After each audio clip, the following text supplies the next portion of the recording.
আজকে আমরা নবম শ্রেণীর দ্বিতীয় পর্যায়ক্রমিক মূল্যায়ন 2026 সালের গণিত বিষয়ের সম্পূর্ণ উত্তর সহ নমুনা প্রশ্নপত্র এবং সিলেবাস ও নাম্বার বিভাজন সম্পর্কে আলোচনা করব। তো চলো এই ভিডিওতে আমরা ক্লাস 9-এর সেকেন্ড ইউনিট টেস্ট 2026 গণিত বা ম্যাথামেটিক্স সাবজেক্টের এই কোশ্চেন পেপার এবং তার উত্তরগুলো দেখে নিই। প্রথমে দেখো তোমাদের সিলেবাসটি দেখে নাও। সিলেবাসের মধ্যে দেখো তোমাদের 4 নম্বর অধ্যায়, 5 নম্বর অধ্যায়, 6 নম্বর অধ্যায়, 7 এবং 8 নম্বর যে অধ্যায় সেটা এখানে নেই। তারপর 9 থেকে 16 নম্বর অধ্যায় পর্যন্ত রয়েছে, ঠিক আছে। অর্থাৎ 4 থেকে 16 নম্বর যে অধ্যায়, এই অধ্যায়গুলোর মধ্যে থেকে তোমাদের যে অঙ্ক রয়েছে বা জ্যামিতি রয়েছে এগুলো তোমাদের প্র্যাকটিস করতে হবে। মাঝখানে 7 আর 8 নম্বর অধ্যায় সেটা নেই, ঠিক আছে। এবার দেখো তোমাদের কীরকম পরীক্ষায় নাম্বার বিভাজনটি করা হয়। পাটিগণিত থেকে একটা 1 নম্বর মানের প্রশ্ন থাকে, একটা 2 নম্বর মানের প্রশ্ন, একটা 3 নম্বর মানের প্রশ্ন থাকে। টোটাল 6 নম্বর থাকবে পাটিগণিত থেকে, এবং পাটিগণিত যে অধ্যায় সেটা কোন অধ্যায়? 10 নম্বর অধ্যায় থেকে প্রশ্ন থাকবে পাটিগণিতের। এরপর বীজগণিত থেকে একটা 3 নম্বর মানের প্রশ্ন থাকবে, ওকে। টোটাল 3 নম্বরে থাকছে বীজগণিত থেকে, এবং এর অধ্যায় হচ্ছে কত? 5 নম্বর অধ্যায়। তারপর জ্যামিতি থেকে একটা 1 নম্বর মানের প্রশ্ন, একটা 2 নম্বর মানের প্রশ্ন, একটা 4 নম্বর মানের প্রশ্ন, একটা 3 নম্বর মানের প্রশ্ন, আরও একটা 4 নম্বর মানের প্রশ্ন থাকছে। টোটাল হচ্ছে 14 নম্বর থাকবে জ্যামিতি থেকে, এবং এর অধ্যায়গুলো কোনগুলো দেখো? 6, 9, 12, 13, 14 এই যে জ্যামিতিক অধ্যায়, এই অধ্যায়গুলো থেকে প্রশ্ন থাকবে জ্যামিতির। স্থানাঙ্ক জ্যামিতি, সেখান থেকে একটা 1 নম্বর মানের প্রশ্ন থাকছে, একটা 2 নম্বর মানের প্রশ্ন, টোটাল 3 নম্বর থাকবে এখান থেকে, এবং এটা 4 নম্বর অধ্যায় থেকে প্রশ্ন থাকবে। পরিমিতি থেকে একটা 1 নম্বর মানের প্রশ্ন, একটা 2 নম্বর মানের প্রশ্ন, দুটো 3 নম্বর মানের প্রশ্ন, 3 থেকে 6 নম্বর টোটাল থাকবে 9 নম্বর পরিমিতি থেকে, এবং এটা হচ্ছে 15 নম্বর আর 16 নম্বর যে অধ্যায় সেখান থেকে থাকবে। রাশিবিজ্ঞান থেকে একটা 2 নম্বর মানের প্রশ্ন, একটা 3 নম্বর মানের প্রশ্ন, ঠিক আছে। টোটাল 5 নম্বর থাকবে এই রাশিবিজ্ঞান থেকে, এবং এটা হচ্ছে 11 নম্বর অধ্যায়। তো এরকম প্যাটার্নের প্রশ্ন থাকবে। দেখো টোটাল হচ্ছে 1 নম্বর মানের প্রশ্ন তোমাদের থাকবে 4টি, অর্থাৎ 4টির উত্তর করতে হবে। 2 নম্বর মানের প্রশ্ন 5টা করতে হবে, 5 দুগুণে 10 নম্বর। তারপর 3 নম্বর এবং 4 নম্বর মানে যে প্রশ্ন, এগুলো সব মিলিয়ে হচ্ছে টোটাল 26 নম্বর থাকবে, ঠিক আছে। তো এইরকম প্যাটার্নে হচ্ছে 40 নম্বর তোমাদের পরীক্ষা হবে সেকেন্ড সামেটিভ ইভ্যালুয়েশনে। তো একটা কোশ্চেন পেপার আমরা দেখে নেবো কীরকম প্রশ্ন তোমাদের পরীক্ষায় দেওয়া হয়, ঠিক আছে। এবং এই কোশ্চেনগুলো এবং প্রশ্ন যে অঙ্কগুলো রয়েছে তোমরা কিন্তু ভালোভাবে প্র্যাকটিস করবে। উত্তরগুলো এখানে আমি করে দিয়েছি, এবং এই সমস্ত প্রশ্নদের পিডিএফ ফাইলগুলো পেতে চাইলে আমাদের সহজ লেসন অ্যাপটিকে ইনস্টল করবে। অ্যাপের লিঙ্ক রয়েছে ডেসক্রিপশন বক্সে বা গুগল প্লে স্টোরে তোমরা অ্যাপটিকে পেয়ে যাবে। সেখানে পেইড কোর্সের মধ্যে পিডিএফগুলো থাকবে। পেমেন্ট করার পর তোমরা পিডিএফগুলোকে ডাউনলোড করতে পারবে। দেখো 1 নম্বর থেকে বলা হচ্ছে সঠিক উত্তরটি বেছে নিয়ে লেখো। এখানে প্রথমে 4টি প্রশ্ন দেওয়া আছে। 1 × 4 = 4। 1-এর দাগে দেখো কী রয়েছে? a/b + b/a = 1 হলে a³ + b³ এর মান কত? 4টি অপশন দেওয়া আছে। তো এখানে সঠিক উত্তর মানে কোনটা হবে সেটা আমাদের নির্ণয় করতে হবে আর কি। তো প্রতিটা প্রশ্নের অঙ্কের সমাধান এখানে করে দেওয়া হয়েছে। আমি তোমাদের ডিটেলসে বলছি না, তোমরা এখান থেকে অঙ্কের সমাধানগুলো দেখে নাও, ঠিক আছে। এবং এটা সঠিক উত্তর আমাদের অপশান ডি এরটা হবে, ঠিক আছে। এই যে ডি অপশানটা আমাদের সঠিক হবে। এর যে সমাধানটাও এখানে করে দেওয়া আছে, তোমরা এখান থেকে দেখে নাও। পরেরটা দেখো কী দেওয়া আছে? 2 নম্বর থেকে ক্রয় মূল্য ও বিক্রয় মূল্যের অনুপাত 9:10 হলে শতকরা লাভ কত? 4টি অপশন দেওয়া আছে। তো আমাদের এখানে সঠিক উত্তর সেটা হচ্ছে অপশান সি এরটা। সি হচ্ছে আমাদের সঠিক উত্তর হবে। অঙ্কের সমাধানটা এখানে করে দেওয়া আছে। পরেরটা দেখো 3 নম্বর থেকে ABC ত্রিভুজের এডি মধ্যমার মধ্যবিন্দু ই বর্ধিত BEAC-কে এফ বিন্দুতে ছেদ করে AC সমান হচ্ছে 10.5 সেন্টিমিটার হলে AF এর দৈর্ঘ্য কত? তো AF এর দৈর্ঘ্য যেটা সেটা আমাদের নির্ণয় করতে হবে। সেটা হবে অপশান ডি এরটা 3.5, ওকে। দেখো সমাধানটা এখান থেকে তোমরা দেখে নাও। পরের প্রশ্ন রয়েছে আমাদের 4 নম্বর দেখে একটি বর্গক্ষেত্রের কর্ণের দৈর্ঘ্য হচ্ছে 12√2 সেন্টিমিটার। বর্গক্ষেত্রটির ক্ষেত্রফল কত? এখানে 4টি অপশান দেওয়া আছে। তো বর্গক্ষেত্রের ক্ষেত্রফল হবে আমাদের অপশান সি এটা প্রশ্ন হবে 144 সেমি স্কোয়ার, ওকে। পরের প্রশ্ন 2 নম্বর দেখে নিম্নলিখিত প্রশ্নগুলোর উত্তর লিখতে হবে। প্রশ্নের মান এখানে 2 নম্বর করে 5 × 10 নম্বর দেওয়া আছে। দেখো এখানে প্রথম কি প্রশ্ন দেওয়া আছে? ক্রয় মূল্যের উপর 20% লাভ হলে বিক্রয় মূল্যের উপর শতকরা লাভ কত? তো দেখো এখানে আমরা পুরো অঙ্কটা এখানে করে দেওয়া হয়েছে। অঙ্ক আমি তোমাদের ডিটেলসে পড়ে বা ব্যাখ্যা করছি না, ঠিক আছে, যেহেতু ভিডিও অনেক বড় হয়ে যাবে। তো এখানে অঙ্কটা করে দেওয়া হচ্ছে, তোমরা এখান থেকে দেখে নেবে। তো আমাদের বিক্রয় মূল্যের উপর শতকরা লাভ হবে হচ্ছে 16.67%। তারপর দেখো নাম্বার 2 ABCD সামান্তরিক আকার ক্ষেত্রফল 100 বর্গ একক। BC বাহুর মধ্যবিন্দু P, ত্রিভুজ ABP ত্রিভুজ আকার ক্ষেত্রফল কত?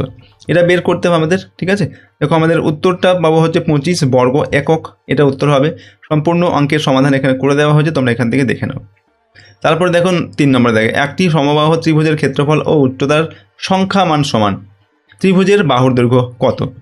ওকে। তো এখানে ত্রিভুজের বাহুর দৈর্ঘ্যটা আমাদের বের করতে হবে। ত্রিভুজের বাহুর দৈর্ঘ্য হবে 2 একক। অঙ্কের সমাধানটা এখান থেকে তোমরা দেখে নাও।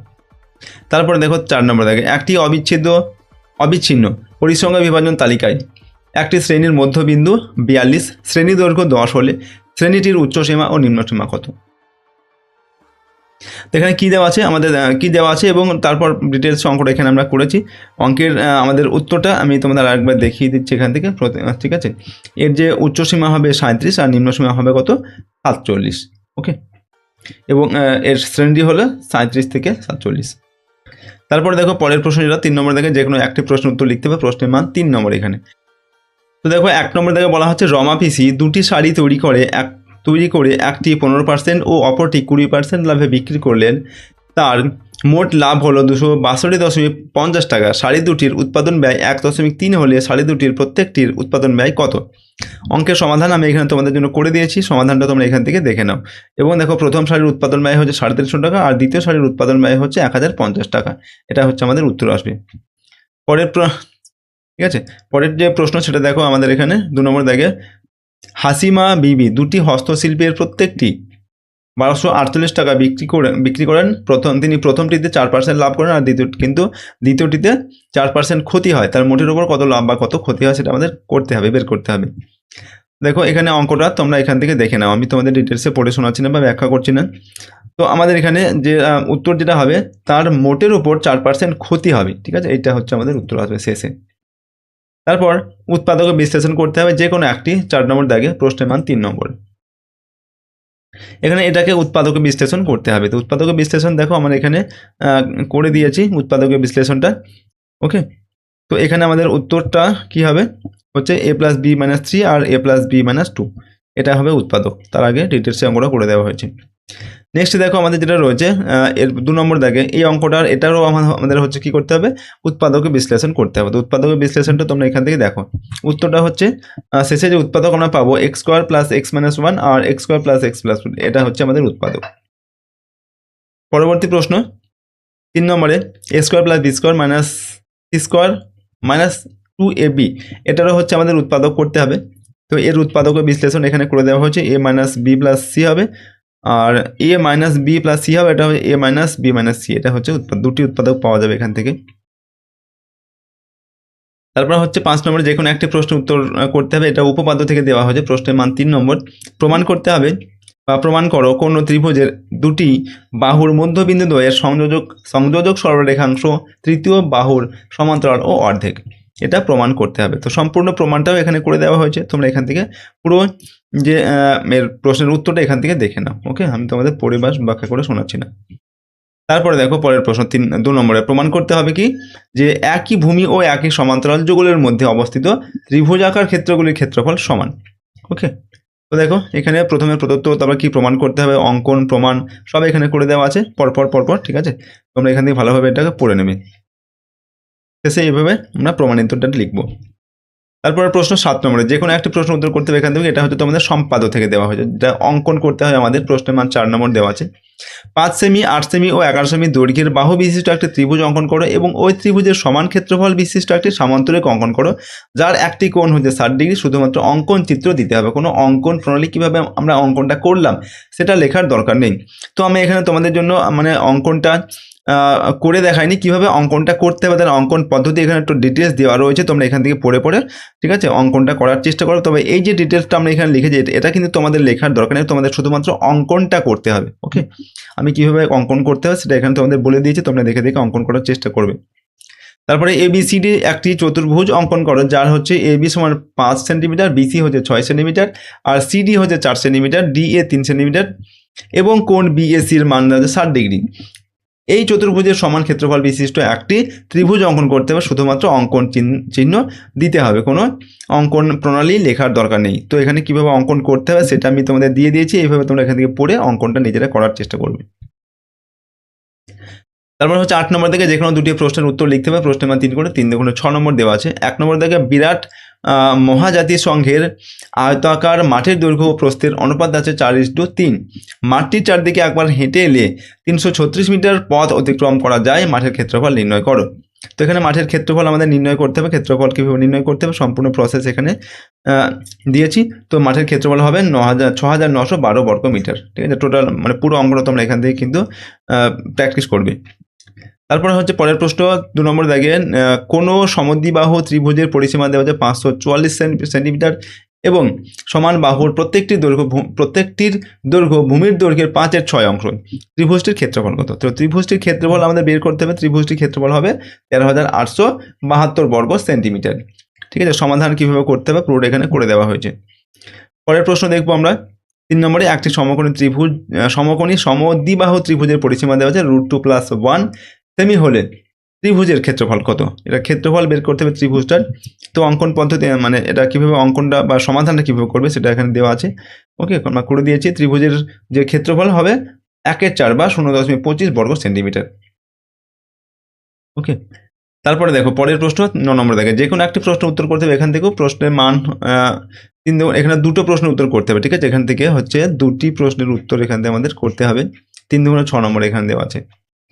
তারপরে দেখো প্রথমে প্রশ্ন হচ্ছে 1 নম্বর দেখে মারিয়া একটি হাসপাতালের 300 জন রোগীর বয়স নিচে দেওয়া হলো। মানে একটা হাসপাতালের 300 জন রোগীর যে বয়সটা নিচে এই ছকে দেওয়া হয়েছে। রোগীর সংখ্যা আর এখানে হচ্ছে বয়স দেওয়া হয়েছে। এখান থেকে বলা হচ্ছে ওপরের তথ্যের বৃহত্তর সূচক ক্রমযৌগিক পরিসংখ্যা বিভাজন তালিকা তৈরি করতে হবে। তো এখানে এই যে তালিকাটা এখানে করে দেওয়া হয়েছে এরকম করে তোমাদের সাজিয়ে করতে হবে। ঠিক আছে, এখান থেকে তোমরা দেখে নাও অঙ্কটা কীভাবে করবে, করে দেওয়া হয়েছে। পরে হচ্ছে 2 নম্বর দাগে ক্রমযৌগিক পরিসংখ্যা বিভাজন ছকটি দেখো এবং একটি পরিসংখ্যা বিভাজন ছক তৈরি করো। এটা থেকে একটি পরিসংখ্যা বিভাজন ছক তৈরি করতে হবে। এটা শ্রেণী, এটা ছাত্র সংখ্যা দেওয়া আছে। ওকে, তো দেখো এখান থেকে এইভাবে তোমাদের পরিসংখ্যা বিভাজন ছকটা তৈরি করতে হবে এরকমভাবে। ওকে, তো এখানে আমাদের একটাই প্রশ্ন, এখানে কি বলা হচ্ছে যে কোনো একটি প্রশ্ন উত্তর করতে হবে। সরি, এখানে একটা প্রশ্নের উত্তর করতে হবে। এখানে 3 নম্বর হবে এটা। ঠিক আছে, 3 × 6 দেওয়া আছে, 3 × 3 হবে। মানে এখানে দুটো প্রশ্ন দেওয়া আছে, দুটোর মধ্যে যে কোনো একটির উত্তর তোমাদের করতে হবে। ওকে, তো দেখো এই ভিডিওতে আমি তোমাদের হচ্ছে ক্লাস 9-এর গণিত বিষয়ের একটি কোশ্চেন পেপার নিয়ে আলোচনা করলাম। এই ধরনের প্রশ্ন তোমাদের পরীক্ষায় কিন্তু আসে। এই প্রশ্নগুলো তোমরা ভালোভাবে কিন্তু প্র্যাকটিস করবে। এখানে উত্তরগুলো করে দেওয়া হয়েছে, সমস্ত উত্তরগুলো। ঠিক আছে, তো তোমাদের প্র্যাকটিস করতে কিন্তু সুবিধা হবে। তো এই অঙ্কগুলো তোমরা কিন্তু পরীক্ষার আগে অবশ্যই প্র্যাকটিস করবে। এখান থেকে অনেক প্রশ্নই তোমরা কিন্তু পরীক্ষায় কমন পাবে। এবং এই সমস্ত প্রশ্নের পিডিএফগুলো আমাদের সহজ লেসন অ্যাপের মধ্যে দেওয়া আছে। অ্যাপের লিঙ্ক দেওয়া আছে ডেসক্রিপশন বক্সে অথবা গুগল প্লে স্টোর থেকে তোমরা অ্যাপটিকে পাবে। এখান থেকে অ্যাপটিকে ডাউনলোড করে নিয়ে এর পেইড কোর্সের মধ্যে পিডিএফগুলো থাকবে। ঠিক আছে, এবং পেমেন্ট করার পর তোমরা পিডিএফগুলোকে নিজেদের ফোনে ডাউনলোড করতে পারবে। তো আজকে আমরা ভিডিওটি এখানেই শেষ করছি। সম্পূর্ণ ভিডিওটি দেখার জন্য অসংখ্য ধন্যবাদ।